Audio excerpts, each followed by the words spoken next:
Hadirlah Safari Dakwah bersama Al-Ustaz Dr. Dasman Yahya Ma'ali LCMA, Doktor Bidang Hadis, alumni Universitas Islam Madinah. Majtama'a qaumun fi baitin min buyutillah yatluna kitaballah wa yatadarasunahu fima bainahum illa nazalat alaihimus sakinah wa ghasyiyatuhumur rahmah wa haffat bihimul malaikah wa dzakarahumullahu fiman indah. Tidaklah suatu kaum duduk di salah satu rumah Allah membaca ayat-ayat Allah dan sama-sama mempelajarinya kecuali turun kepada mereka as-sakinah, ketentraman dan kenyamanan, wa ghasyiyatuhumur rahmah, dan mereka diliputi pula oleh rahmat, kasih sayang dari Allah Subhanahu wa taala, wa haffat bihimul malaikah, dan mereka pun dikelilingi oleh para malaikat karena malaikat suka majlis-majlis zikir dan ilmu. Wa dzakarahumullahu fiman indah, dan Allah akan banggakan sebut-sebut mereka di kalangan malaikat-malaikat yang ada di sisinya, di masyarakat atas. Mudah-mudahan kita termasuk yang sering disebut-sebut di sisi Allah di kalangan para malaikat, dan di akhir majelis ini mudah-mudahan kita pula mendapatkan seperti yang tersebut dalam hadis qudsi, qumu maghfuran lakum, silahkan berangkat meninggalkan majelis ini dalam keadaan diampuni dosa-dosa kalian.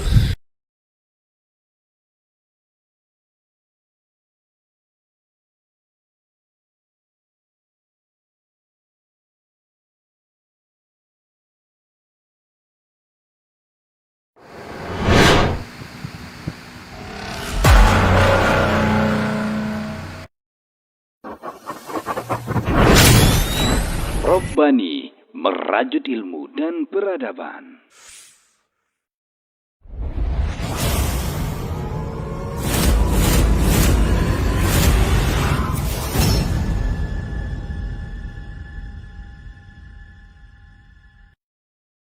Hadirlah Safari Dakwah bersama Al-Ustaz Dr. Dasman Yahya Ma'ali LCMA, Doktor Bidang Hadis, alumni Universitas Islam Madinah.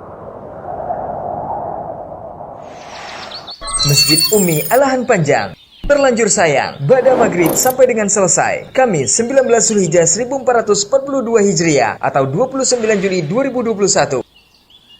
Masjid Baitus Sofa Talang Babungo Jumat 20 Zulhijjah 1442 Hijriah atau 30 Juli 2021. Kedudukan as-sunnah dalam syariat Islam ba'da subuh sampai dengan selesai. Masjid Al-Munawwarah Nagari Labuh Batu Sangkar, amalan yang berkualitas, khutbah Jumat.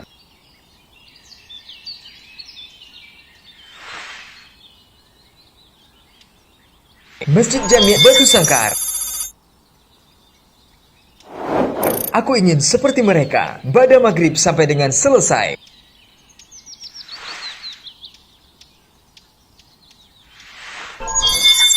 Masjid Nurul Falah Lima Kaum Batu Sangkar, Sabtu 31 Juli 2021, Pemuda Sejati, pada subuh sampai dengan selesai.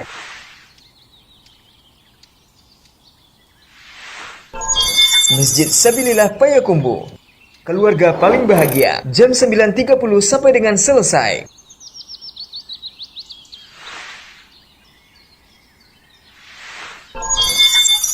Masjid Al-Fat Payakumbuh, jihad terbaik adalah menuntut ilmu, ba'da zuhur sampai dengan selesai.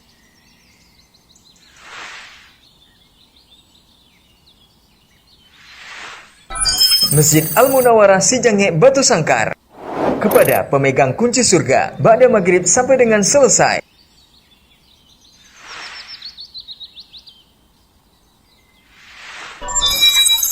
Masjid Rau-Rau Batu Sangkar, Ahad 1 Agustus 2021, tentukan pilihanmu, ba'da subuh sampai dengan selesai.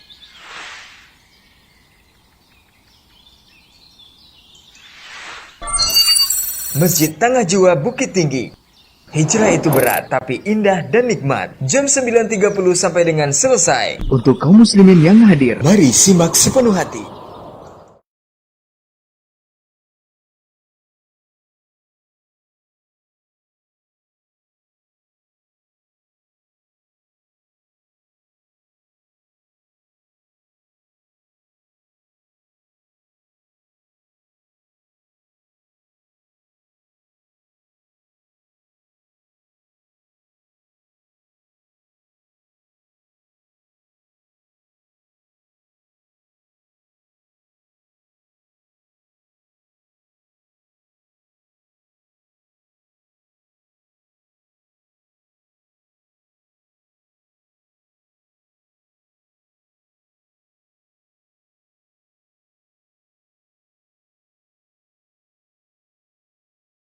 wa ta'ala.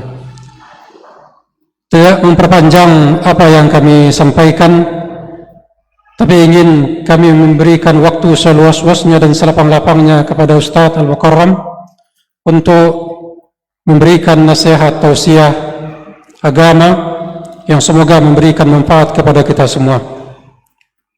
Kepada Ustaz Dr. Yahya Ma'ali LCMA, waktu seluas-luasnya kami persilakan dengan segala hormat, dan nanti insyaallah antara azan dan iqamah kita akan sambung sedikit. Ketika selesai azan kita sambung sedikit sampai menjelang waktu iqamah. Demikian saja. Kepada Ustaz Fadl Mashkura Ma'jur.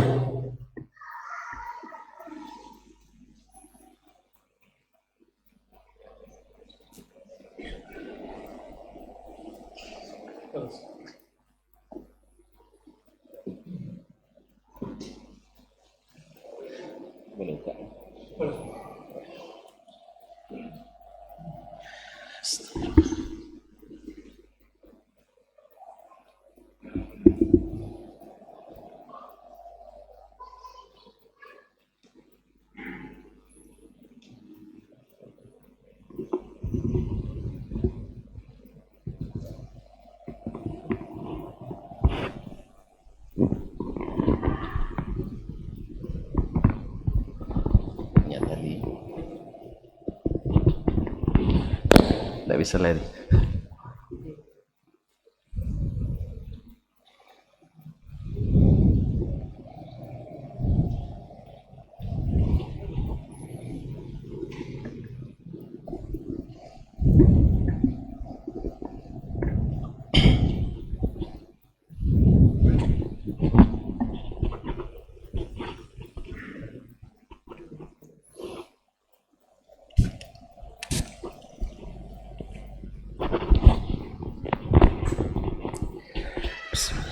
Assalamualaikum warahmatullahi wabarakatuh.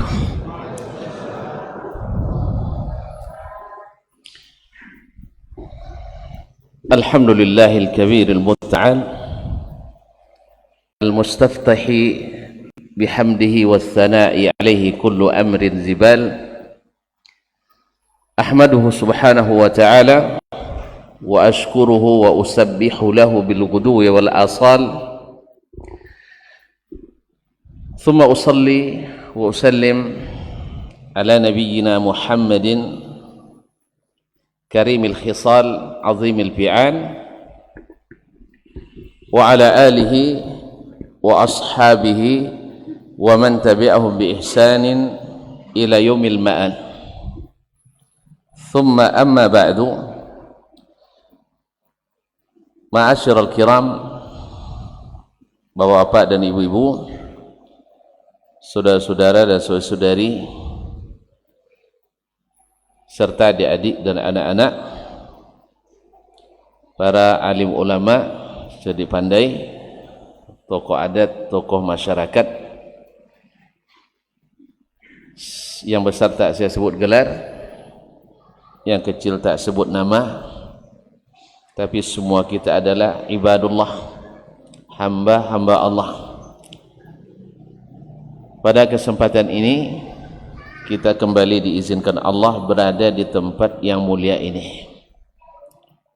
Dari sekian banyak umat Islam, kita alhamdulillah diizinkan menjadi tamu Allah yang Maha Pengasih, yang Maha Kaya, yang Maha Pemurah. InsyaAllah siapa yang masuk ke sini pasti dapat bingkisan dari Ilahi. Mudah-mudahan di akhir pertemuan kita nanti dikatakan kepada kita, qumu maghfuran lakum, berdirilah kalian, berangkatlah kalian dalam keadaan diampuni dosa-dosa kalian. Oleh itu mari kita bersyukur kepadanya atas taufik yang diberikannya. Dialah yang telah menggerakkan hati kita, mudah-mudahan ikhlas hanya karenanya.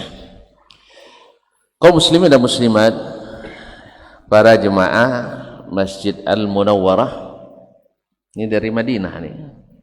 Nah, Al-Munawwarah yaitu kampung yang bersinar, bercahaya,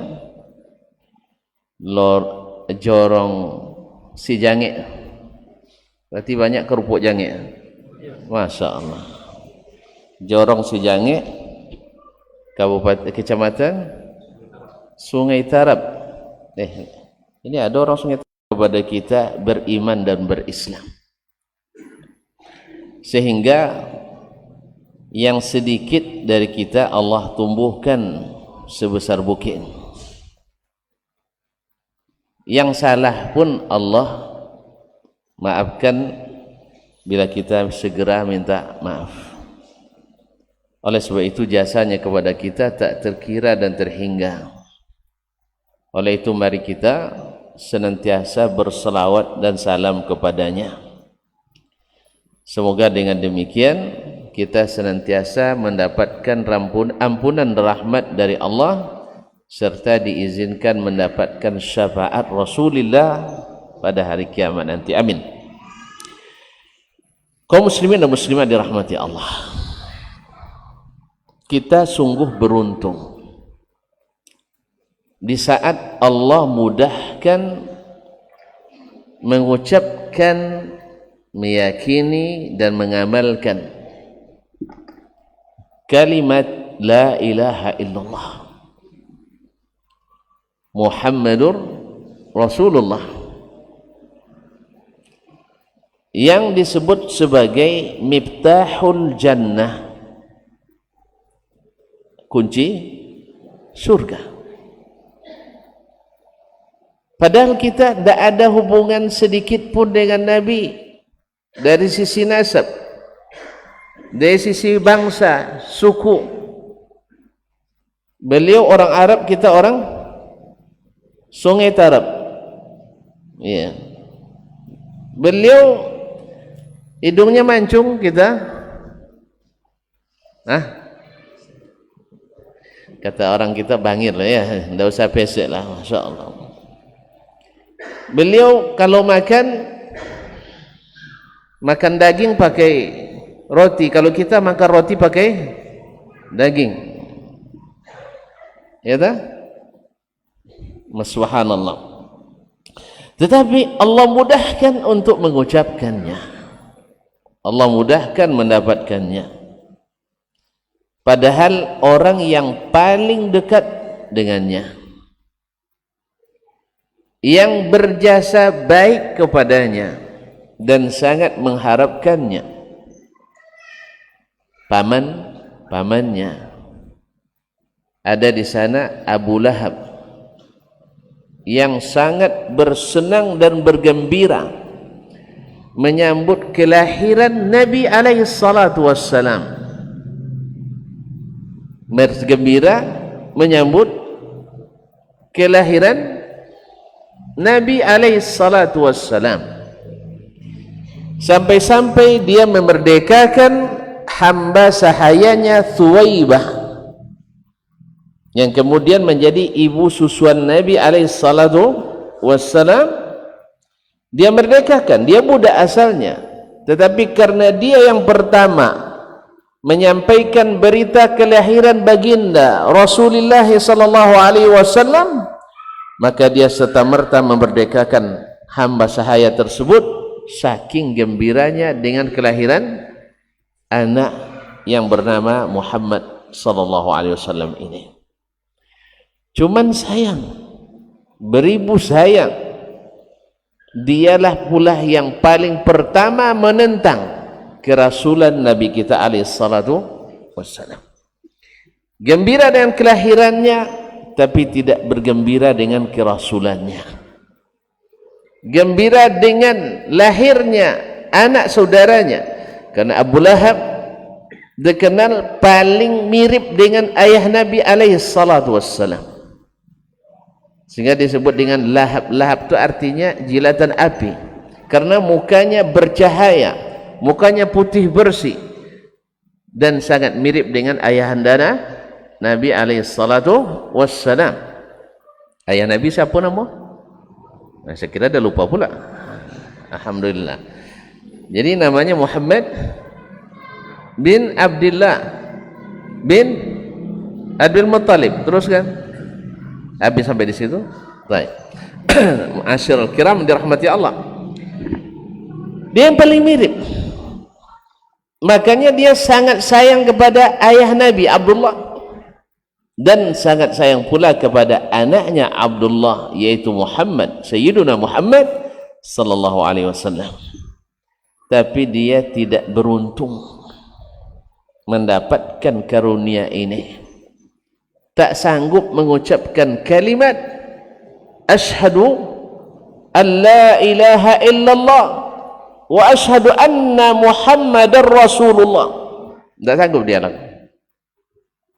Dan kita dimudahkan, alhamdulillah. Kita dimudahkan memegang kunci ini. Kunci masuk surga. Ma'asyiral kiram dirahmati Allah. Dan lebih sedihnya Nabi kita alaihi salatu wassalam, kalau Abu Lahab memang sejak awal ketika Nabi dapatkan perintah fasda' bima tu'mar wa'arid 'anil musyrikin, kumandangkan seruan yang diperintahkan kepadamu dan berpalinglah dari orang-orang musyrikin, atau ayat wa anzir ashiratakal aqrabin. Nabi memanggil orang-orang suku Quraisy di atas bukit Safa, lalu menyampaikan mereka lihat dulu kepercayaan mereka ke Nabi alaihi salatu wassalam.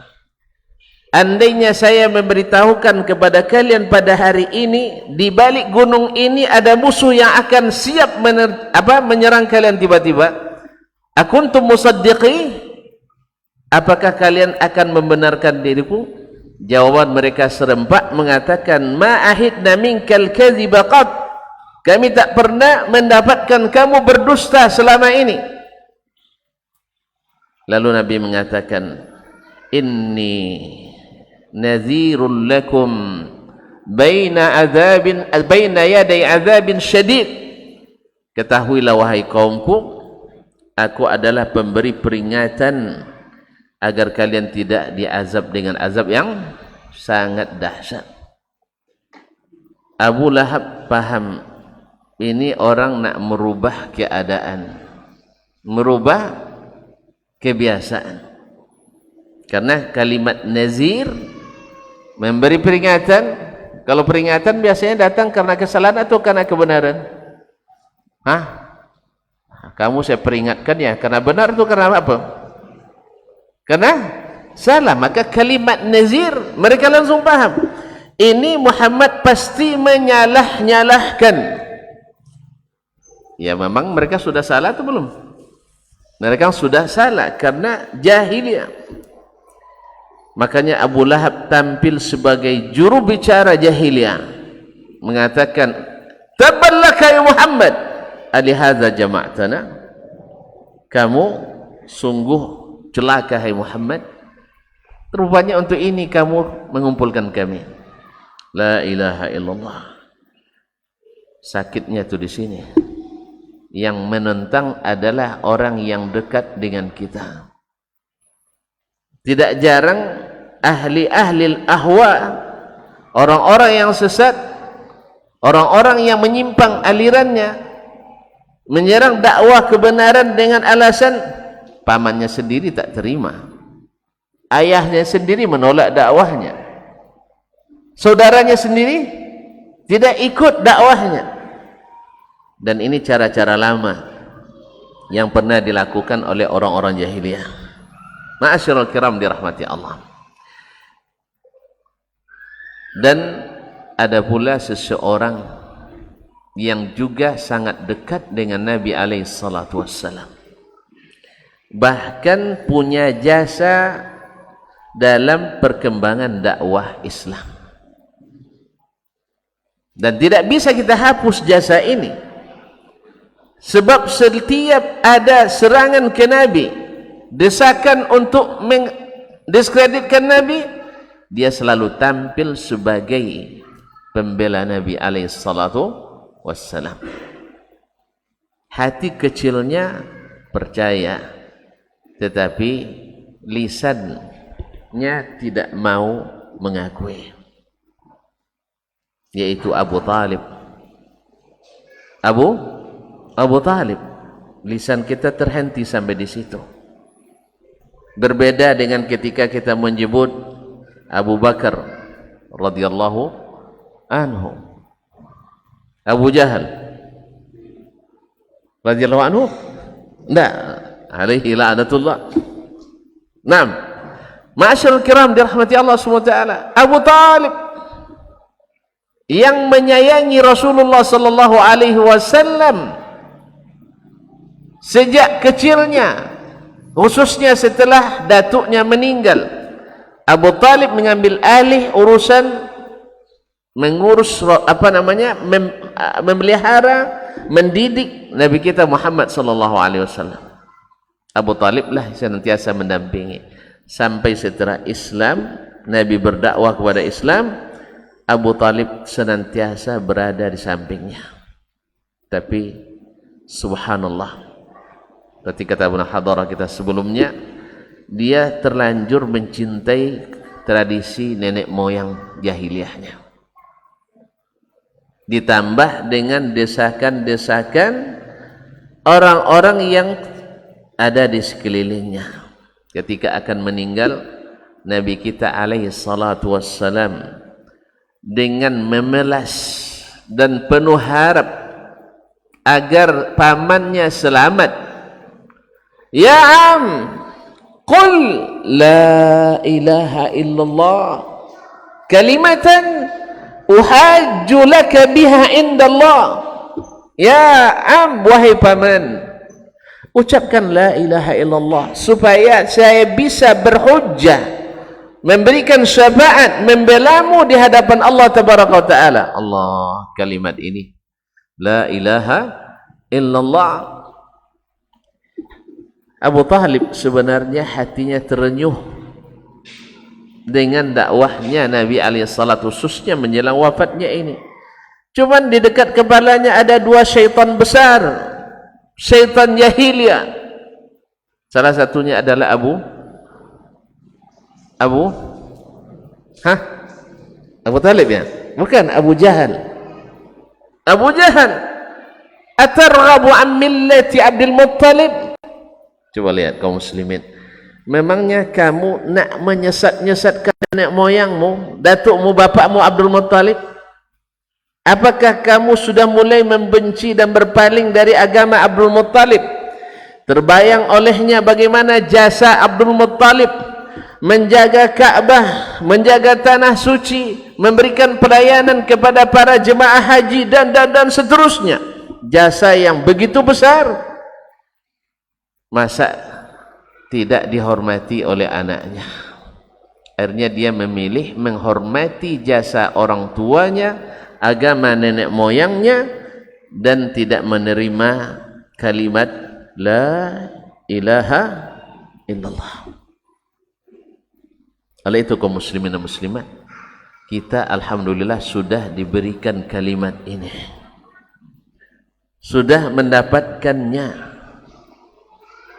dan mudah-mudahan selamat sampai ke akhirat. Kalimat ini kita tutup hidup kita dengan man kana akhiru kalamihi la ilaha illallah dakhalal jannah. Siapa yang kalimat terakhir yang dia ucapkan ketika meninggal dunia, maka dia berhak masuk surga. Oleh itu kaum muslimin dan muslimat dirahmati Allah, ini kalimat yang kalau ditukar dengan dunia dan seisinya, bahkan langit dan bumi dan seisinya selain Allah tabaraka wa taala, maka kalimat ini akan lebih berat. Kalimat ini akan lebih berat di timbangan Allah tabaraka wa taala. Karena subhanallah, karena mengucapkannya saja bagi Abu Talib berat, bagi Abu Lahab berat, bagi Abu Jahal berat. Bagi kita ringan. Ringan, Masya Allah. Lantas apa yang membuat mereka berat mengucapkan kalimat itu? Apa yang membuat mereka keberatan mengucapkan kalimat itu? Dan kenapa kita ringan mengucapkan kalimat itu? Tentu jawaban cepatnya kita katakan bahwasanya ini taufik dari Allah SWT. May yahdillahu fala mudhillalah. Tetapi ada landasan, ada alasannya. Karena mereka paham sepaham-pahamnya. Kalimat ini bukan kalimat ringan, bukan kalimat kosong, bukan tanpa konsekuensi, dan padat makna, bukan hanya sekedar mabna, bukan sekedar lafaz yang dilafazkan dan diulang-ulang, tetapi dia punya konsekuensi, sehingga mereka tidak siap untuk menerima konsekuensi tersebut. Ketika ditanyakan kepada seorang ulama tabi'in, Wahab ibn Munabbih rahimahullah, alaysat kalimatu la ilaha illallah miftahal jannah? Bukankah la ilaha illallah itu kunci pintu surga? Dia menjawab, bala, benar. Walakin hal hunaka miftahun bila asnan?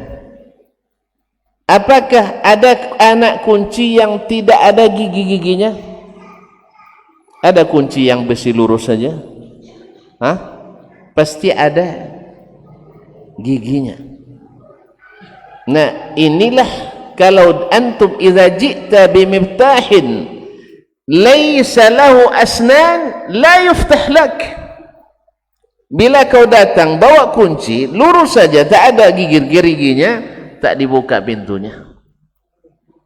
Dan bila wa idza ji'ta bimiftahin lahu asnan yuftah lak, kalau kau datang dengan kunci yang ada geriginya, maka dibukakan pintunya untukmu. Ma'asyiral kiram dirahmati Allah SWT. Kenapa berat mereka mengucapkan dan ringan kita mengucapkan? Karena mereka paham betul apa makna kalimat la ilaha illallah tersebut.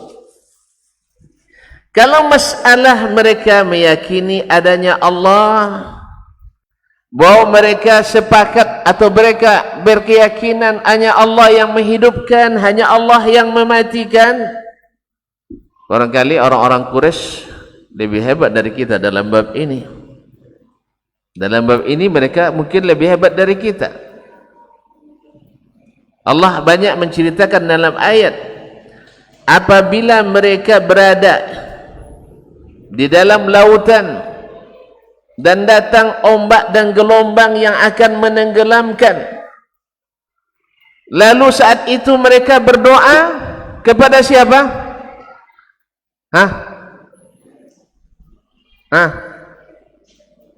Da'ullaha mukhlishina lahuddin. Apabila mereka berada di dalam lautan yang penuh dengan gelombang yang akan menenggelamkan, mereka berdoa hanya kepada Allah tabaraka wa ta'ala. Sebagian kita kaum muslimin hari ini bila dalam kondisi sulit, dia berdoanya kemana? Kadang-kadang cari kuburan wali keramat,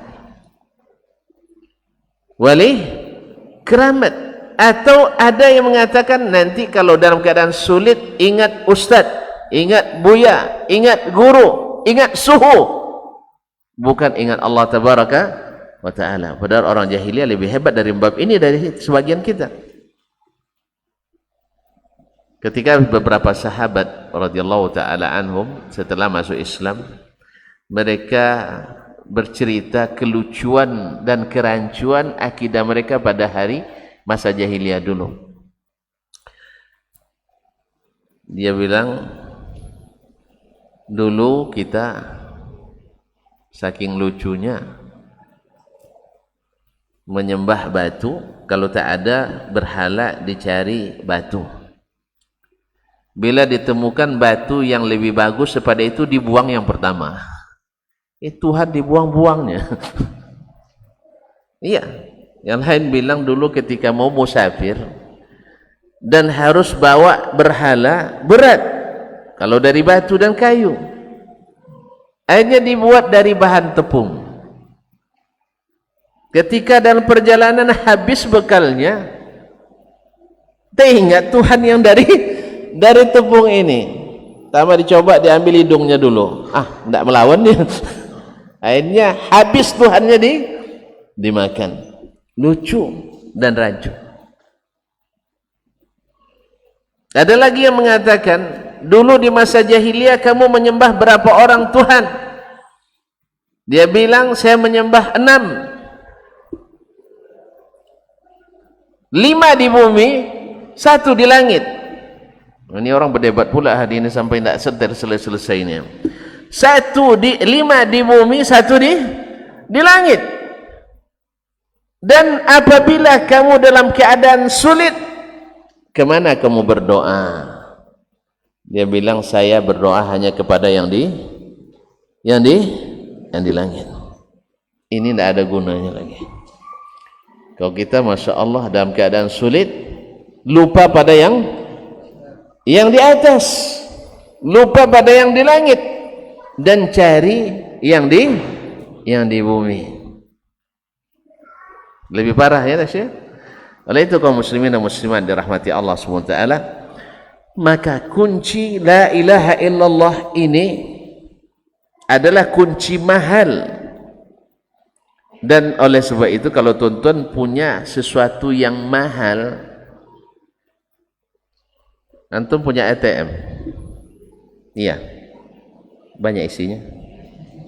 Enggak, kalau banyak isi saya kirim akun saya, transfer aja. Baik, orang yang punya kartu ATM tujuannya untuk apa? Narik duit, sah? Kalau isinya ada, antum hati-hati tidak nyimpannya. Hati-hati. Kalau isinya ada, kalau kosong, tak. Sama, setuju kita. Jadi kalau isinya ada, pasti akan hati-hati menyimpannya. Tidak sembarang untuk diletakkan, betul kan?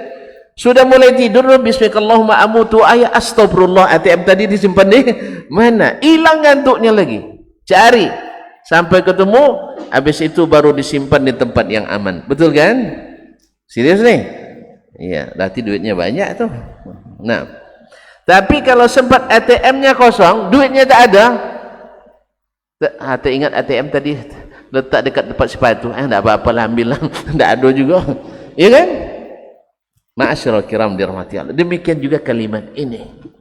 Siapa yang kalimat la ilaha illallahnya berisi, maka dia akan hati-hati menjaganya. Tetapi siapa yang kalimat ini kosong, maka dia tidak akan hati-hati menjaganya. Baginya ada tidak adanya sama. Oleh itu ma'asyiral muslimin dan muslimat dirahmati Allah, kita dapatkan sebagian orang hanya karena jabatan dia jual akidahnya. Bahkan lebih parah dari itu, hanya dengan sebungkus atau sekarton Indomie dia bisa menjual kalimat ini. Betul kan? Ya, betul. Bukan orang biasa, bahkan orang-orang yang terdidik sekalipun, tetapi karena isi tidak ada, maka dia tidak perlu menjaganya, maka dia jual murah. Tetapi siapa yang memiliki kalimat ini dengan harga, dengan nilai yang besar, maka dia akan menjaganya dengan sebaik-baiknya. Karena nanti kaum muslimin dan muslimat dirahmati Allah SWT, kalimat ini andainya ditukar tadi dengan bumi dan seisinya, tak bisa ditukar. Tak bisa ditukar. Dan sebaliknya, bila tuan-tuan bawa kalimat ini dalam keadaan tidak rusak dan tidak lecet kunci ini, sekalipun tuan-tuan punya dosa sebesar perut bumi ini, sebesar bumi ini dosa, lalu datang kepada Allah tanpa merusak kalimat ini, ya ibna Adam, law ataitani biqurabil ardi khataya thumma ataitani la tusyriku bi syai'an la ataituka biqurabiha maghfirah. Wahai anak Adam, seandainya, ini ke hadis qudsi, seandainya kamu datang kepadaku dengan sepenuh bumi dosa. Coba, siapa yang dosanya sepenuh bumi? Tunjuk tangan. Tidak ada. Alhamdulillah, berarti tidak ada dosa besarnya. Kaum muslimin dan muslimat dirahmati Allah, andainya kau datang kepadaku dengan membawa dosa sebesar bumi atau sebesar kulit bumi ini, thumma ataitani, kemudian kamu datang kepadaku, la tusyriku bi syai'an, tanpa menyekutukanku dengan sesuatu apapun, la ataituka bi qurabiha maghfirah. Hadis riwayat Muslim, aku akan berikan kepadamu ampunan sebesar itu pula. Dalam hadis juz'ul bitaqah, hadis kartu la ilaha illallah. Jadi sebenarnya canggih nih kartu la ilaha illallah, canggih. Kaum muslimin dan muslimat, datangkan pada hari kiamat itu seseorang yang catatan dosanya tidak ada syirik di dalamnya. Catatan dosa tanpa syirik. 99 lembar catatan dosa, dan satu lembarnya sejauh mata memandang, karena hari itu kita dihisab di tanah datar. Di tanah datar, saya tidak bilang di kabupaten tanah datar, tidak, di tanah datar. Di padang mahsyar itu datar, tidak ada apa namanya, tidak ada yang bukit, tidak ada tanjakan, tidak ada, semuanya betul-betul tanah datar. Beruntunglah tuan-tuan ada di tanah datar, karena akan dihisab di tanah datar. Masyaallah kiram dirahmati Allah. Kalau di tanah datar lalu sejauh mata memandang, berapa kilo kira-kira panjang? Dan itu 99 lembar sejauh mata memandang. Lalu ditanyakan kepadanya, pada hari itu kaum muslimin kita semuanya hafiz, semuanya hafiz, tidak ada yang terlupa, semuanya kita ingat. Sekarang kita boleh lupa, tapi nanti Allah kembalikan memori kita itu, ya, hafiz, rekamannya bersih. Lalu dikatakan kepadanya, atungkiru min hadza syai'an, ada yang kau ingkari dari catatan dosa ini? Mana tahu malaikat salah catat. Ada malaikat salah catat? Ada malaikat salah catat? Enggak. Malaikat tak perlu kedudukan, malaikat tak perlu pangkat, malaikat tak perlu gaji. Yang membuat orang lupa mencatat tu karena pangkat, karena gaji, karena kepentingan. Malaikat tidak. Maka dia menjawab, karena hari itu kalau coba lisan tak jujur, tangan bicara, kulit bicara, rambut bicara, semuanya bicara, maka lisan nanti akan ditutup. Ma'asyiral kiram dirahmati Allah. Lalu dikatakannya, la, tak satu pun yang saya pungkiri, benar adanya ini dosa-dosa saya. Lalu ditanyakan kepadanya, halaka min khairin qat, apakah kau punya kebaikan-kebaikan? Mendengar mata melihat catatan sepanjang ini, dia punya kebaikan?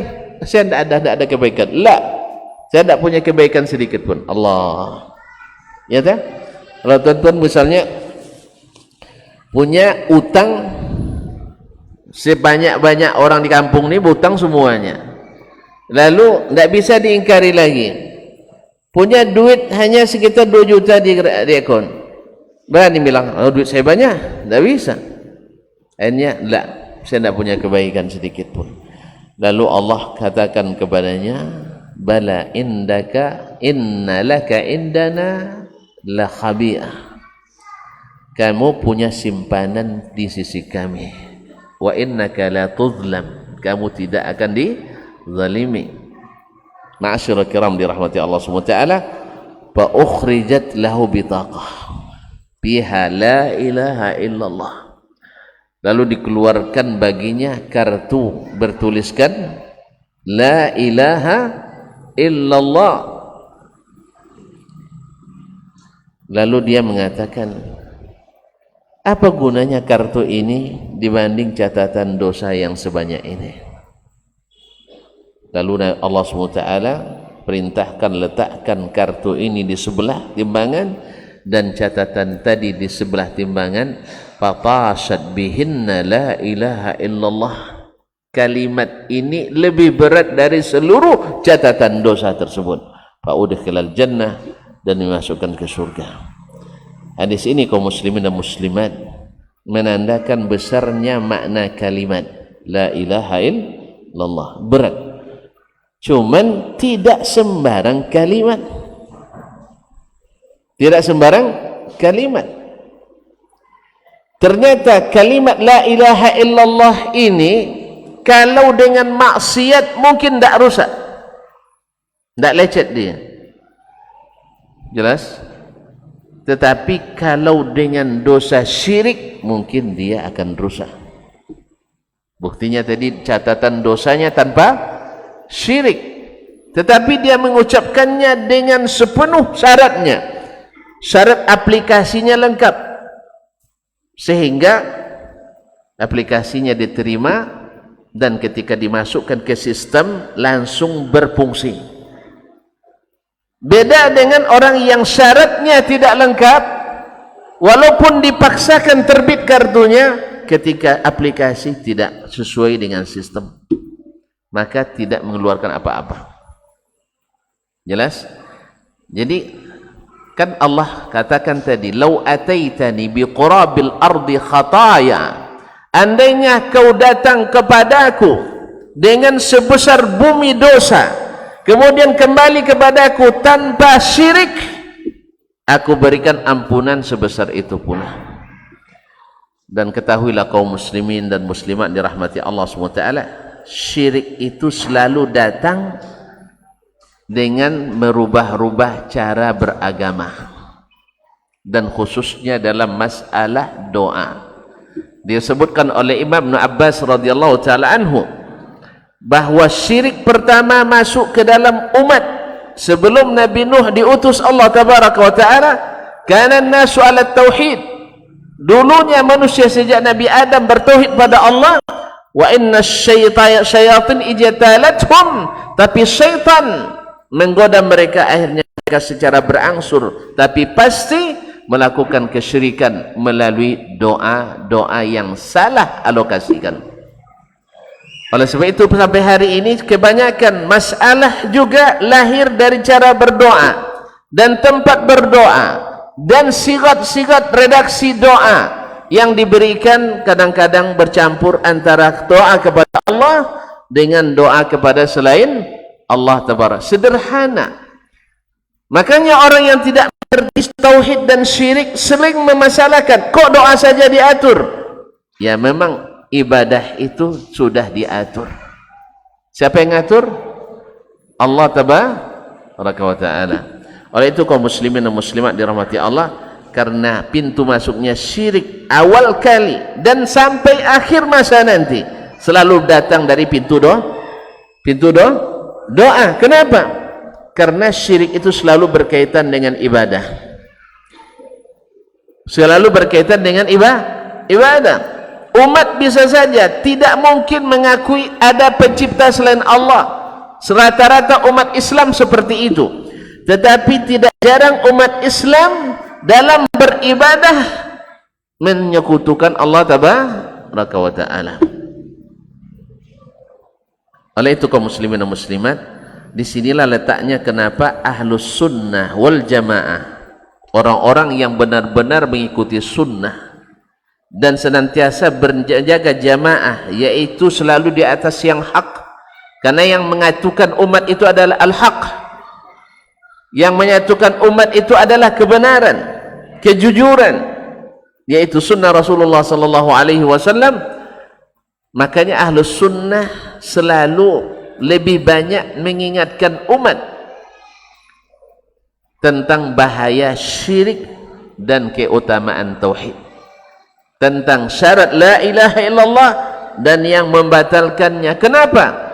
Karena dosa sebesar apapun Allah ampuni, tapi syirik sekecil apapun Allah tak ampuni. Jelas? Syirik sekecil apapun tak diampuni, tetapi maksiat sebesar apapun akan ada peluang diampuni. Oleh itu makanya ciri khas dakwahnya ahli sunnah adalah senantiasa mengutamakan pembahasan tauhid dan akidah. Karena Nabi kita alaihi salatu wassalam 13 tahun di Makkah khusus berdakwah akidah, ditambah 10 tahun di Madinah mendakwahkan akidah di samping mendakwahkan syariat. Cuman sayang, beribu sayang, tidak sedikit kaum muslimin hari ini, bahkan para dai, menganggap membahas masalah akidah ini memecah belah umat. Inna lillahi wa inna ilaihi raji'un. Sebenarnya juga baginda Rasulullah sallallahu alaihi wasallam dulu ketika berdakwah dapat tuduhan yang sama, memecah belah umat. Subhanallah. Apakah umat akan dipersatukan? Ini berlaku syirik di ibadah ini melakukan syirik di ibadah ini merusak tauhid dengan ibadah ini, lalu disatukan? Subhanallah. Jangankan berbeza dalam masalah keyakinan dan ibadah, berbeza saja kita dalam selera. Istri suka masin, suami suka tidak boleh makan garam banyak, dah mulai pisah kuali masak. Kalau dah pisah kuali, asik masak? Asik makan? Ya, tolong jawablah yang sudah beristri. Atau beristri belum? Sudah? Anti istri orang mana? Orang sini, orang tanah datar juga. Beruntung betul antum dapat orang kampung. Beruntung orang dapat kampung, hari raya mudah. Pergi rumah pertua tak perlu biaya banyak. Ini kasihan yang istri-istrinya dari jauh. Ya, kadang pulang hari raya perlu biaya besar Ustaz. Kaum muslimin dan muslimat dirahmati Allah SWT, berbeda sedikit saja di sisi selera bisa membuat pecah rumah tangga. Berbeda sedikit dari cara beribadah, panjang dikit pendek dikit saja bisa memecah masjid. Apalagi berbeda dalam keyakinan tentang Allah Tabaraka wa Ta'ala, berbeda dalam tauhid dan syirik, tentu akan lebih dahsyat memecah belah umat. Bagaimana mau menyatukannya?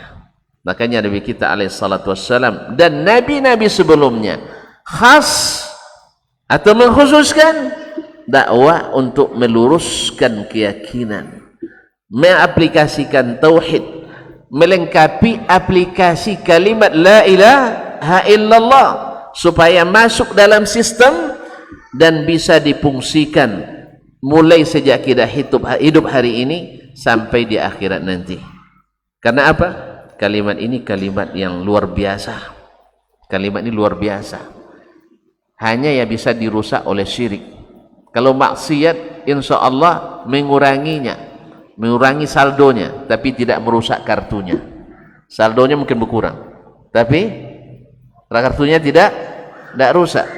Mana yang lebih bagus? Diblokir atau dananya berkurang? Suka diblokir.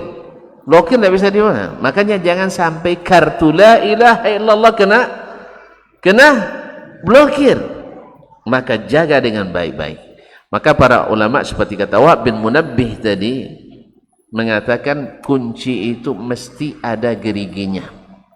Sebagaimana kalau sekarang ATM digital dengan sistem chip, ya mesti ada sistem digitalnya. Tanpa sistem tak ada. Nah, kalimat inilah yang disebut dengan syurutul la ilaha illallah, syarat-syarat kalimat la ilaha illallah. Jadi ada syarat aplikasinya, syarat pengurusannya. Bila syarat lengkap, operasi aplikasi insya Allah cepat. Apalagi sinyalnya kuat. Apalagi sinyalnya kuat. Tapi kalau seandainya syarat kurang, aplikasi terlambat. Kadang-kadang syarat dah lengkap pun aplikasi juga kadang terlambat. Apalagi kalau syarat yang kurang.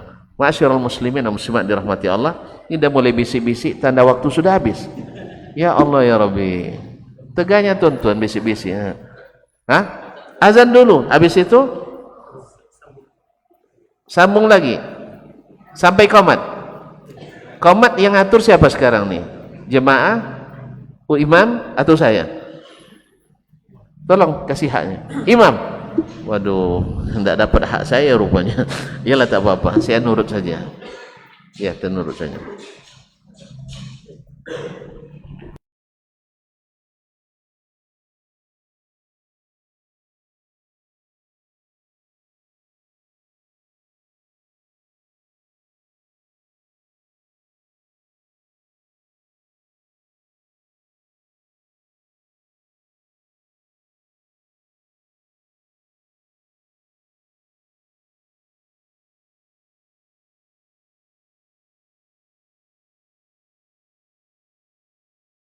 الله أكبر أشهد أن لا إله إلا الله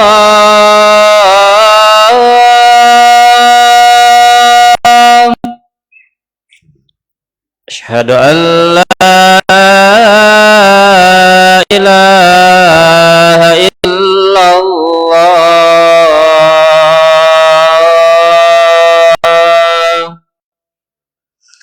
أشهد أن محمد رسول الله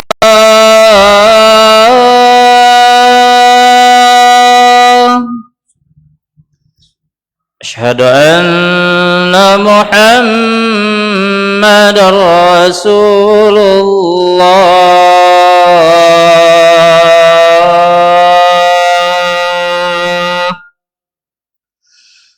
حي على الصلاة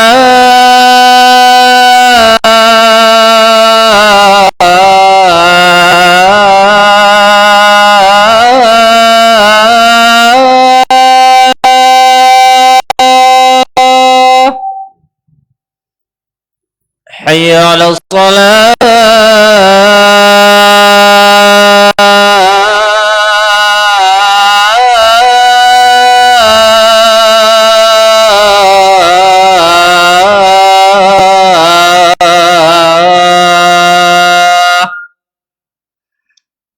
حي على الفلاح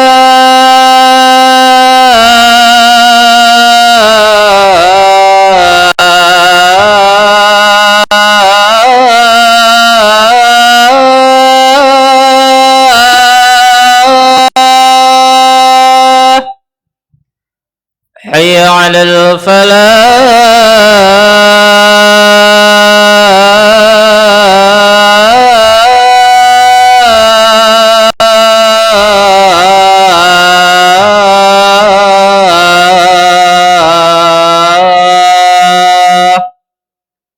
الله أكبر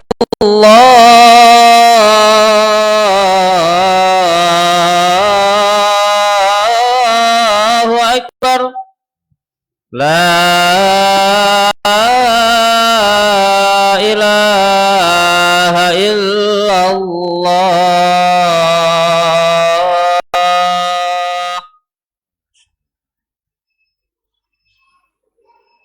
رضيت بالله ربا وبمحمد النبي والسلام.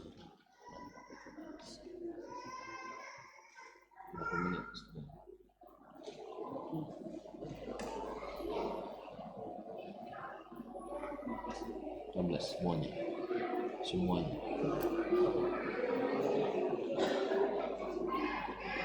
Waktu sekarang 15 menit aja, Pak. Sesi tanya jawab. Masuk sesi tanya jawab.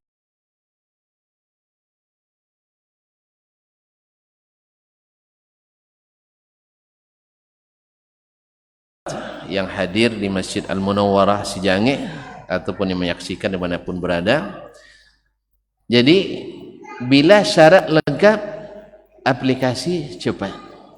Apalagi kalau sinyalnya kuat. Tapi bila syarat tak lengkap, aplikasi akan lambat. Keluarnya kartu ini terlambat. Dan sayangnya kalau itu keluar setelah kita tamat, sudah mati, tidak ada gunanya lagi. Oleh itu kaum muslimin dan muslimat dirahmati Allah, apa syarat-syarat kalimat ini yang dianalogikan atau dikiaskan, ditamsilkan sebagai gigi-gigi sebuah kunci. Bila kita ingin masuk surga, harus ada kata kunci ini. Kalau di sistem digital pakai nomor pin. Ay, Masya Allah, antum paham rupanya. Tanpa pin, salah 3 kali salah tekan bisa kena blokir. Coba hati-hati. Makanya kaum muslimin tak boleh salah pin kita. Makanya pin ini harus dihafalkan dan dilaksanakan, dikerjakan. Yang pertama adalah al-ilmu. Ini karena waktu terburu, saya tadi inginnya lama-lama kita, tapi tidak boleh katanya. Alhamdulillah, baguslah. Kaum muslimin dan muslimat dirahmati Allah, al-ilmu, mesti kita ketahui makna ini. Sebab mengakui tanpa ilmu sama dengan tuan-tuan baca syaratnya, ternyata syaratnya tidak sesuai, SKB tidak sesuai. Ini kita menyesal. Makanya orang-orang Arab dulu paham maknanya, sehingga mereka tidak mudah mengucapkannya. Padahal tentu lebih lancar lah Abu Talib mengucapkan la ilaha illallah pada kita, orang Arab asli. Kalau kita orang Sungai Tarab asli, nah mereka lebih lancar mengucapkannya. Tetapi mereka tidak mau mengucapkannya. Kenapa? Mereka ketahui maknanya. Konsekuensinya apa? Karena konsekuensinya secara singkat, tidak ada lagi ilah-ilah selain Allah. Tak ada lagi ketergantungan mutlak selain kepada Allah Tabaraka Ta'ala. Mereka tidak mau. Sebab kalau berdoa langsung ke Allah, rasanya kurang manjur. Makanya harus sembah dulu berhala, tujuannya kepada Allah Tabaraka Ta'ala. Maka mereka buat di setiap kabilah ada berhala. Bahkan dalam Ka'bah 360 ekor berhala. Padahal dulu Ibrahim disuruh Allah membersihkan Ka'bah dari syirik. Sekarang mereka menjadi tempat pusat persyirikan dunia. Allah musta'an. Atas nama agama. Atas nama agama. Karena ilmunya ilmu rasa, kira dan ilmu rasa. Dikira baik, dirasa baik, tanpa ilmu yang diturunkan oleh Rabbul Alamin, Allamul Ghuyub. Oleh itu mesti diketahui, mesti berilmu tentang itu. Yaitu tidak boleh ada ketergantungan dalam bentuk ibadah kecuali hanya kepada Allah Tabaraka Ta'ala. Allah tak butuh sekutu. Allah tidak butuh perantara-perantara antara kita dengannya. Wa qala rabbukum ud'uni astajib lakum. Rabbmu berkata, doalah kepada aku. Ujibu da'watad da'i idza da'ani. Aku kabulkan doa yang berdoa bila dia berdoa kepadaku. Jelas? Maka tidak ada tempat yang afdal berdoa kecuali yang ditunjukkan Allah dan Rasul. Tidak ada tempat-tempat mustajab berdoa kecuali yang diajarkan oleh Allah dan Rasul. Bukan dengan rasa atau dengan kira. Allah musta'an. Karena ilmu rasa, ilmu kira tidak akan melahirkan yang kedua, yaitu al-yaqin. Ilmu rasa, ilmu kira takkan pernah melahirkan sebuah keyakinan yang kokoh. Makanya ketika antum hanya dengan perkiraan saja, antum tak boleh menyalahkan orang, tak boleh juga disalahkan. Dah jelas salah pun tak boleh disalahkan. Ini masalah tak boleh saling menyalahkan. Subhanallah. Yang salah tak boleh disalahkan. Akhirnya kita nanti mencampurkan yang hak dengan yang batil, dan itu dilarang. Makanya perlu ilmu yang melahirkan yakin bahwa itu benar-benar dari Allah Tabaraka wa Ta'ala, dan benar-benar dari Rasulullah sallallahu alaihi wasallam, dan benar-benar itu tidak diperintahkan Allah atau diajarkan Nabi alaihi salatu wassalam. Nah, bila sudah sampai pada derajat ini, ilmu yang melahirkan yakin, bukan sekedar tahu tapi tidak yakin. Nah, ilmu yang yakin inilah yang akan melahirkan al-qabul, siap menerima. Sebab kalau tidak yakin, tidak sanggup kita menerima. Ya tak? Tentu kalau kemarin kalau menikah, kalau tidak yakin jadi nikah, jadi terima, aku terima nikahnya. Yang keberapa? Yang kedua. Baru pertama aja, bahagia kan? Apalagi kalau kaum muslimin dan muslimat, kalau tak yakin tak akan ada cerita diterima. Maka berapa banyak perintah Allah yang kita lewatkan, berapa banyak larangan Allah